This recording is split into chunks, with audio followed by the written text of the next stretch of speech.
Muito bem,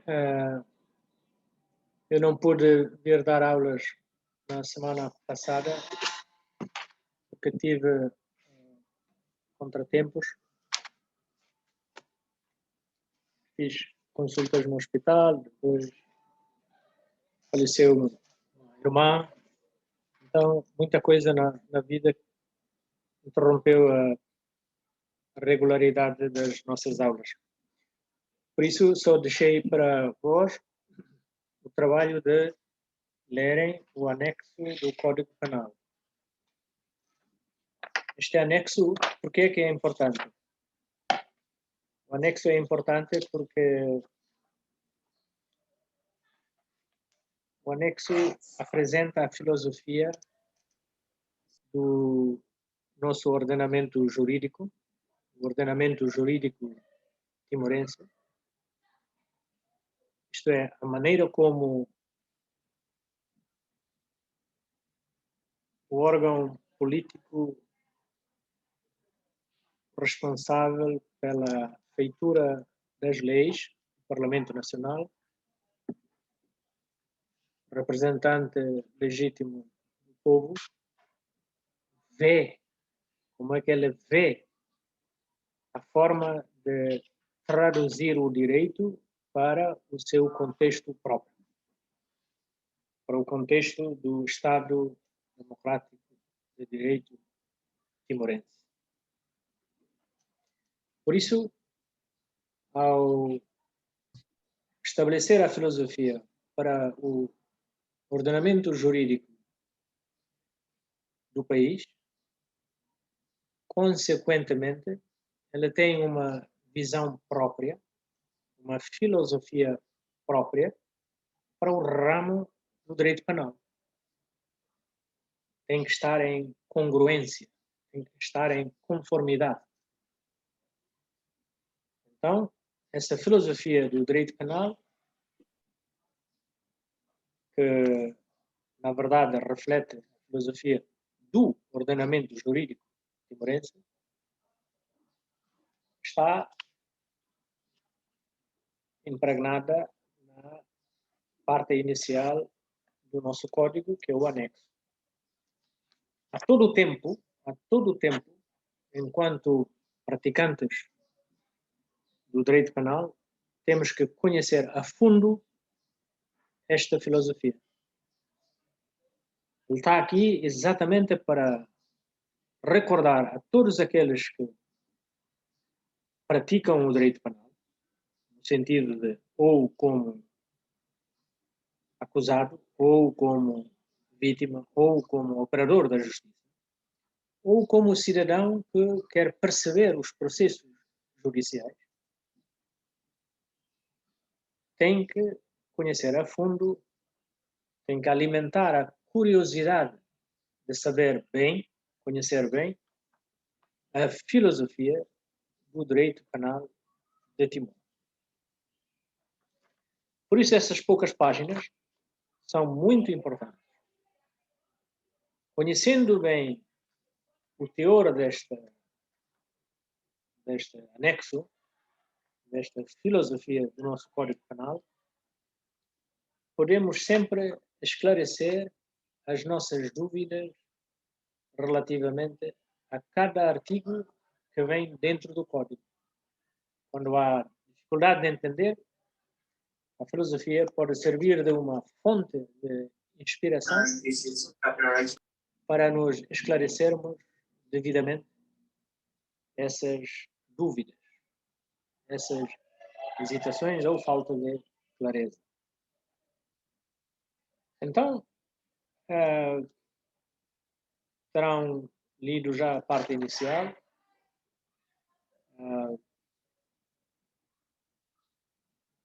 Eu penso que um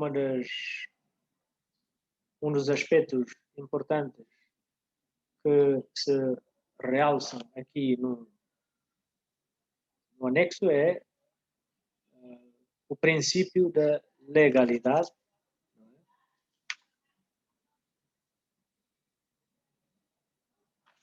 O princípio da legalidade e o princípio da culpa e o princípio da humanidade.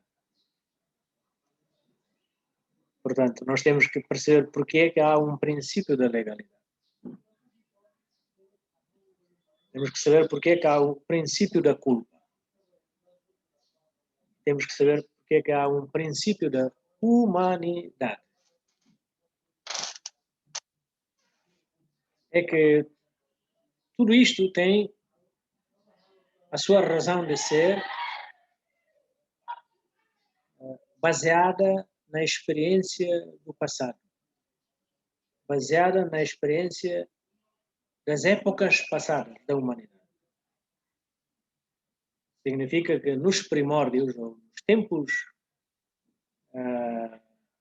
iniciais da vivência em sociedade moderna, em que era preciso apostar no contrato social, nós vínhamos falando desse contrato social, em que se estabelecem direitos e deveres. Nesses primórdios, o princípio da legalidade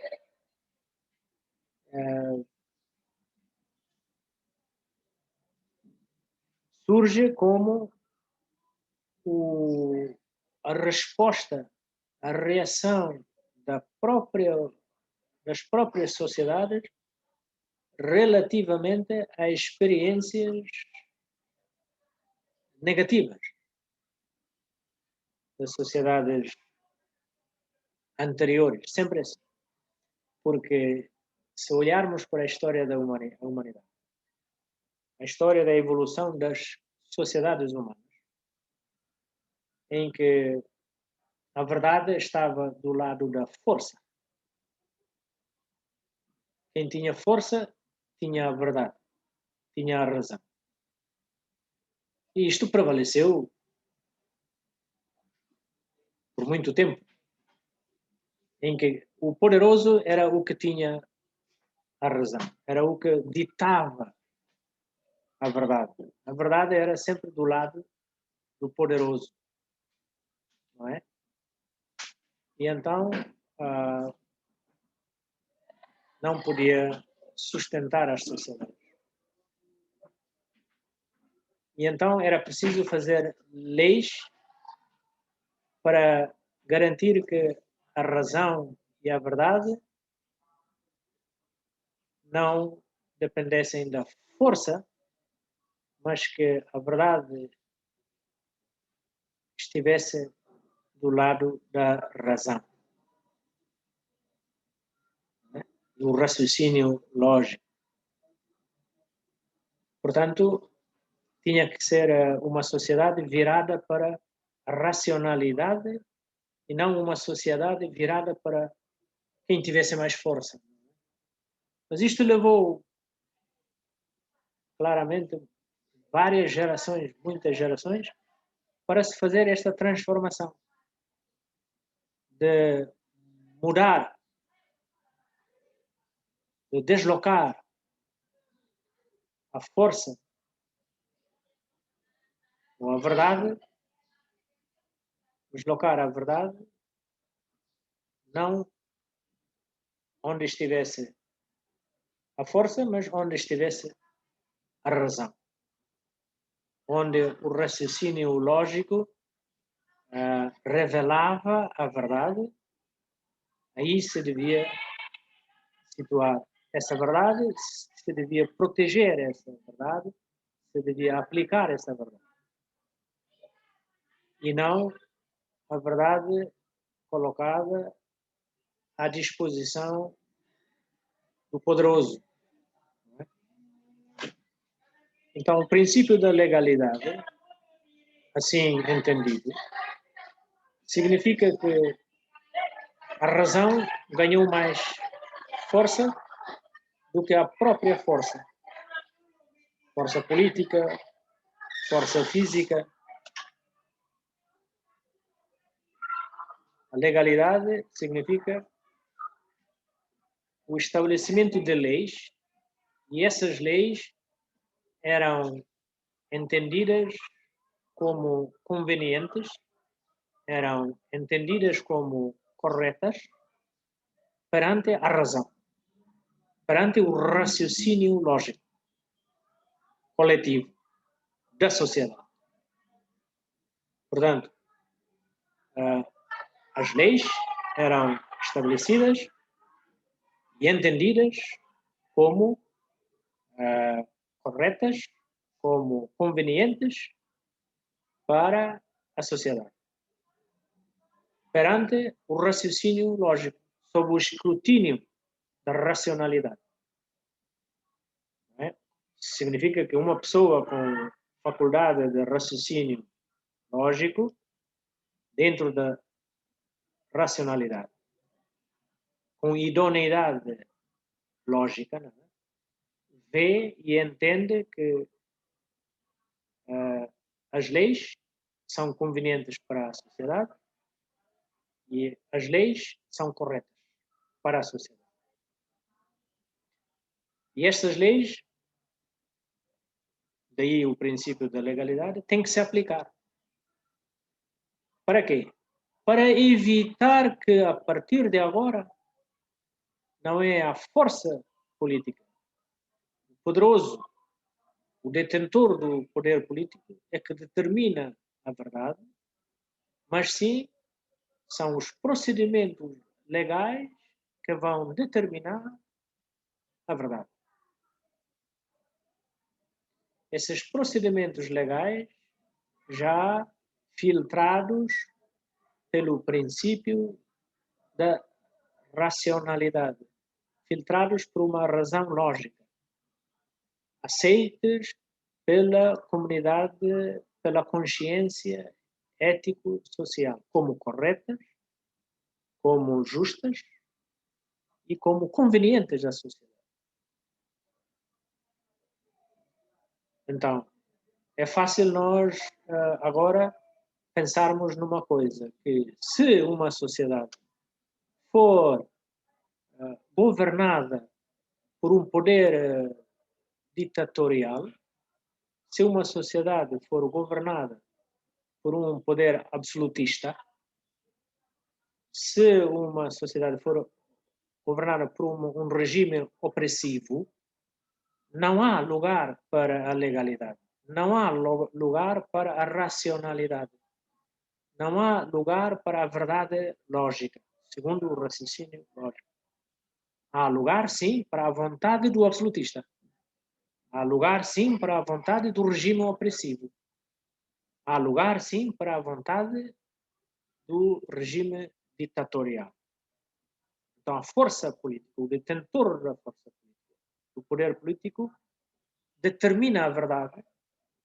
E essa verdade não é posta à apreciação do raciocínio lógico, mas é imposta para toda a sociedade, que fica passiva, que sofre sem recursos para contestar, para manifestar contra, para reclamar outras formas de solução.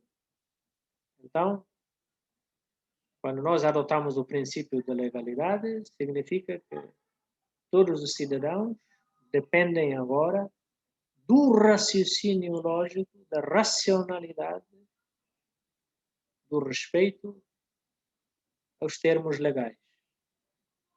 Este é o princípio da legalidade. Para acabar com o passado.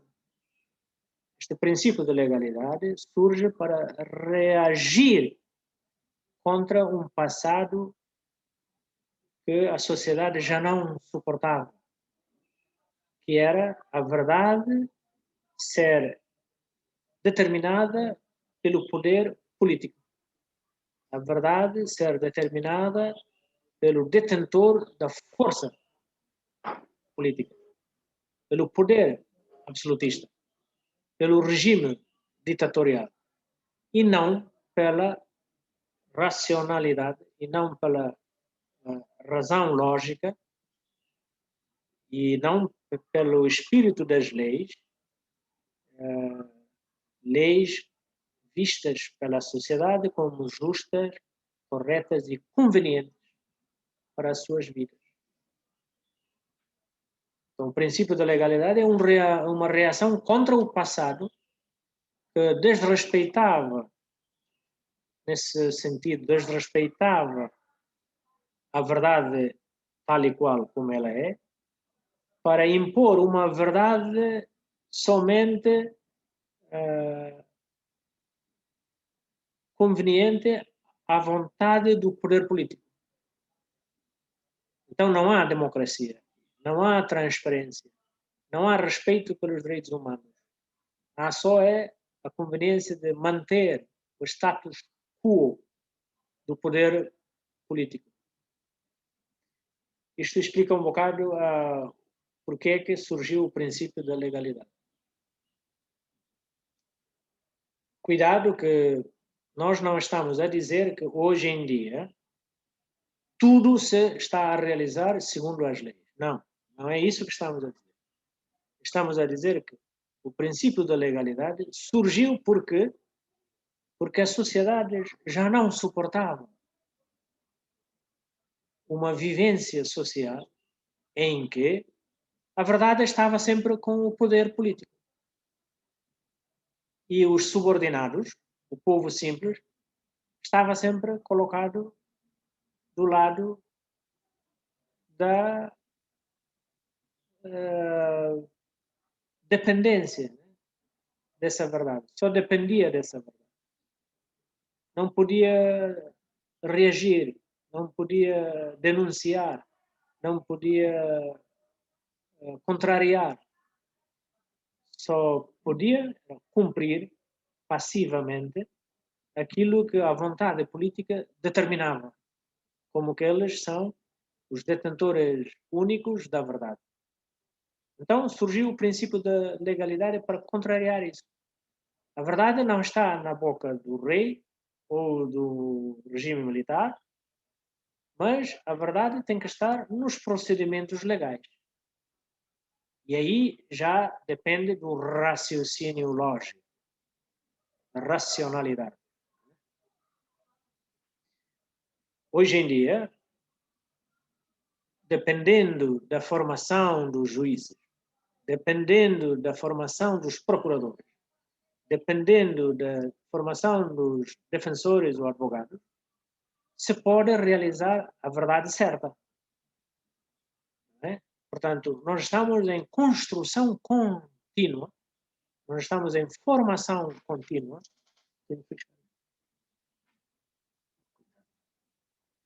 Nós estamos em formação contínua, em construção contínua, quanto à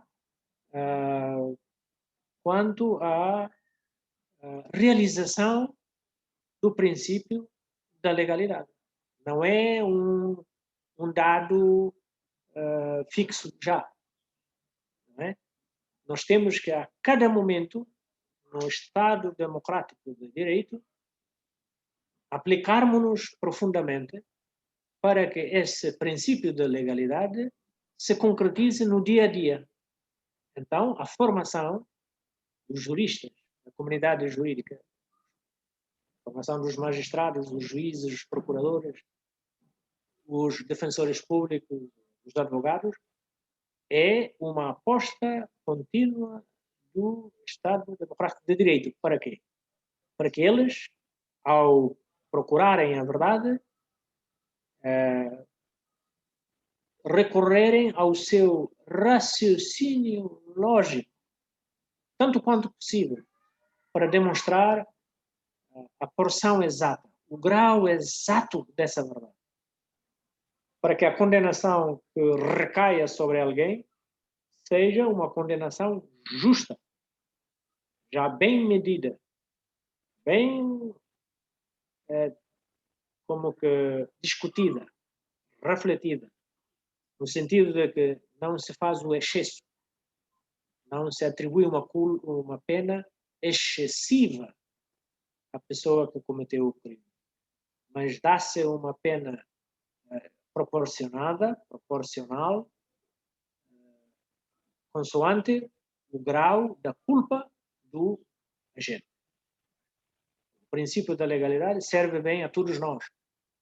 Serve bem ao povo, serve bem ao acusado, serve bem à vítima, serve bem ao Estado, serve bem a todos nós. E tinha que ser assim. Não sendo assim, temos que trabalhar continuamente apostando na boa formação de toda a comunidade jurídica, desde os juízes, procuradores, os juristas em geral, defensores públicos, advogados, etc. Para quê? Para garantir que o princípio da legalidade substitua efetivamente aquela tendência passada de confiar a verdade na mão de uma só pessoa. O rei, o monarca, o imperador, o ditador militar ou um regime opressivo. Isto tem que ser combatido. A verdade legal tem que ser dependente dos procedimentos legais devidamente aplicados. Ora bem, agora temos que avançar para o princípio da culpa. O princípio da culpa significa que nós só podemos castigar, nós só podemos atribuir uma pena a quem tem culpa. Isto obriga a que todos os esforços se façam, todo o investimento se deve fazer para descobrir que, de facto, uma pessoa, um cidadão, o acusado, é culpado. Se não forem feitos esforços, se não for feito investimento para descobrir e revelar que o acusado é factualmente culpado, não se pode aplicar nenhuma pena sobre essa pessoa, sobre esse indivíduo. Então, o princípio da culpa obriga a que o direito penal, primeiro que tudo, deve descobrir a culpa da pessoa. E ao descobrir a culpa, estabelecer o grau exato da culpa. Não podemos fazer, na expressão indonésia, borong. Borong é calculado mais ou menos. Calculado mais ou menos, genericamente. Não pode. O direito penal exige que você tem que estabelecer o grau exato da culpa do acusado no contexto da prática de um crime. Por isso é que matar é o termo geral, mas como é que matou, porquê é que matou, de que maneira matou, em que circunstâncias matou, tudo isto tem que ser devidamente investigado, devidamente determinado, para se poder calcular com precisão o grau exato da culpa do criminoso. Porque há criminosos que matam com maldade na barriga, não é? Com um sentimento de negatividade, com premeditação, isto é, calculado já dias antes, com determinação para praticar o ato, isto é, toda a vontade é aplicada sobre o ato, não tem reservas, não tem dúvidas nenhumas, quer mesmo praticar o ato a todo custo. E pratica. E ao praticar o ato de matar, ele goza uma felicidade interior. Isto é, ele celebra como se fosse um grande sucesso. Eu consegui matar. Este tipo de crime é, em todos os aspectos,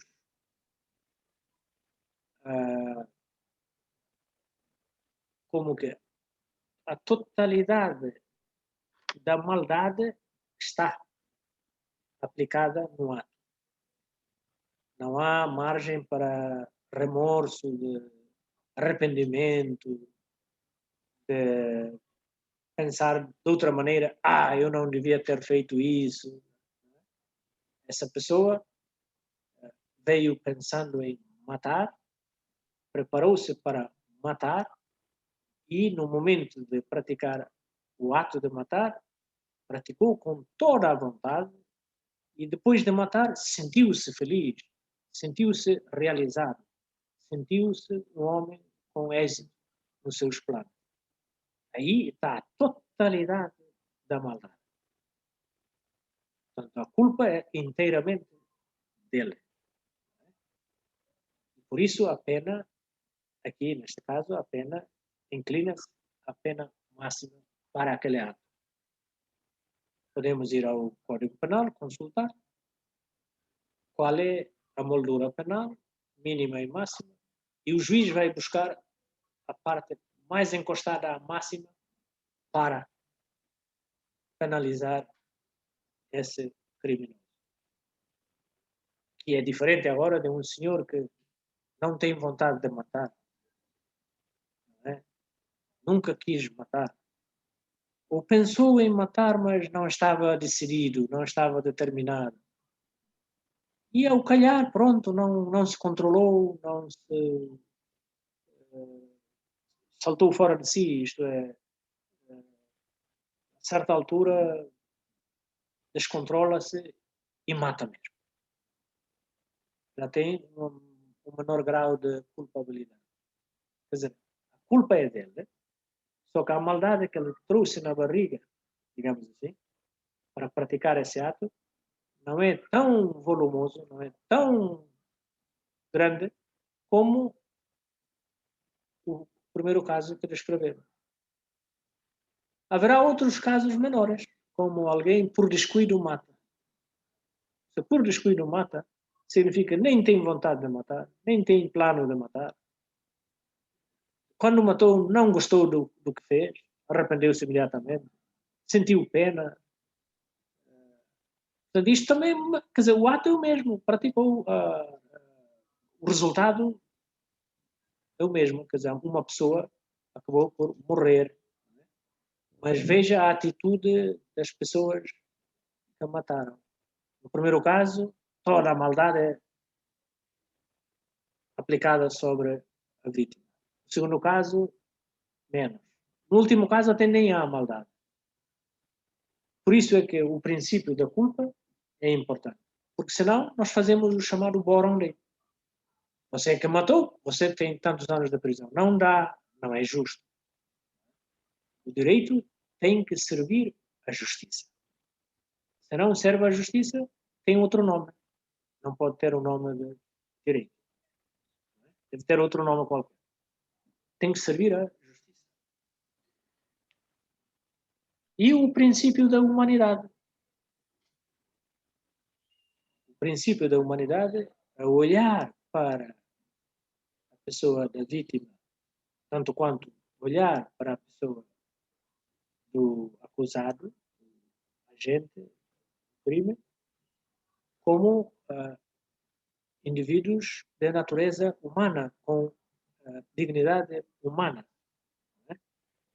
Um não deixou de ser pessoa humana ao praticar o crime.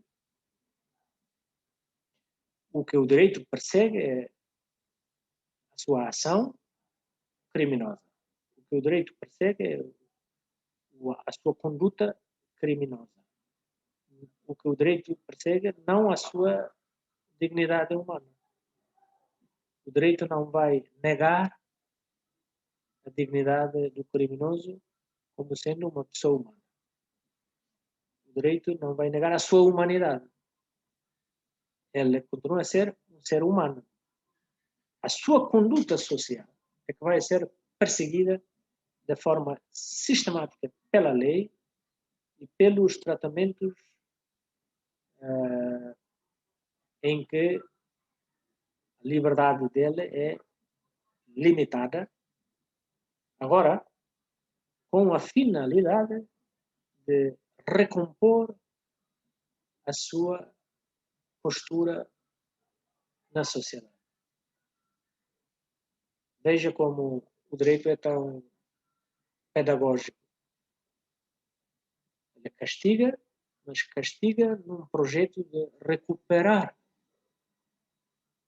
essa pessoa que se tornou má para voltar a ser boa, para poder voltar a viver em sociedade, esta sociedade que queremos manter pacífica, harmoniosa, saudável, boa, estável e progressiva.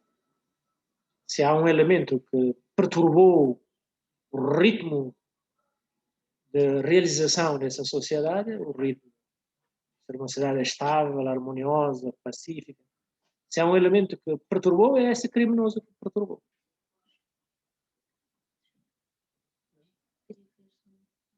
E esse elemento que perturbou é que deve ser isolado. Ele deve ser isolado por quê? Porque ele perturba a vida harmoniosa da sociedade. E então, a pena que se aplica a ele é uma pena não para negar a sua dignidade humana. É uma pena inserida no contexto de recuperação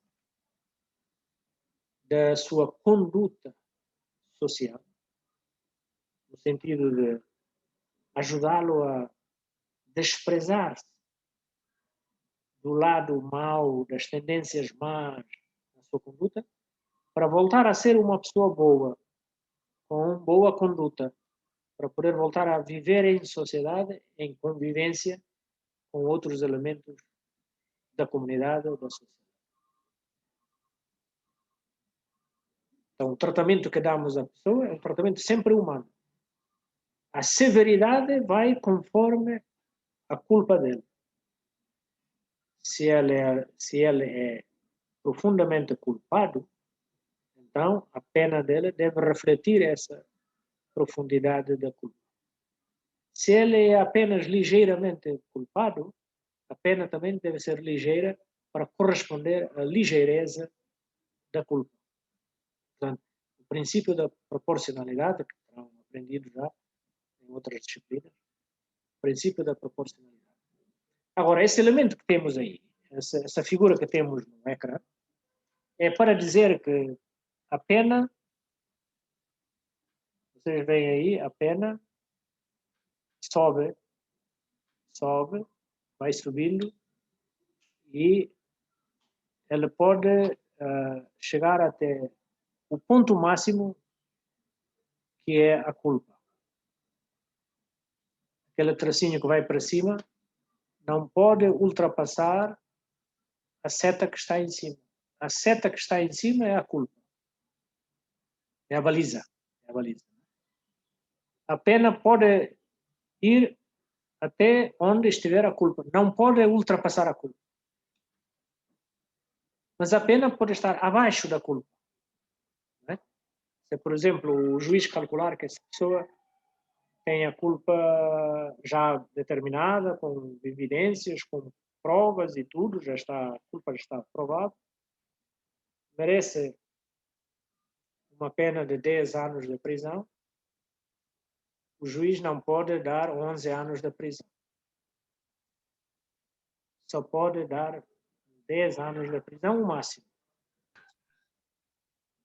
Mas ele, fazendo certas considerações, pode dar só 9 anos de prisão, ou 8 anos de prisão. Isto é, abaixo da culpa dele. Abaixo da culpa do agente. E por que ele faz esta redução? Faz esta redução porque há a lei permite que o juiz considere outros aspectos, como o comportamento, como as circunstâncias da família, a personalidade da pessoa, se já tem recorde no passado ou não, que idade que tem, etc, etc. Né? E o juiz pode chegar à conclusão que, mesmo que a culpa dele mereça 10 anos de prisão, eu, juiz decisor do caso, tendo em consideração outros aspectos, comportamento social, circunstâncias da família, responsabilidade na comunidade, a contribuição para a vida na comunidade de bairros, etc, etc. Já serviu, já cumpriu o serviço militar, por exemplo, é voluntário na Cruz Vermelha, por exemplo, participa muito nas atividades da paróquia, por exemplo, dá aulas de catequese, por exemplo. Então o senhor bom. Deste lado, o senhor é bom. Então reduzo a pena. Em vez de dar 10 anos, conforme a culpa na prática do crime, eu vou dar 7 anos. Portanto, o juiz é soberano nesse exercício.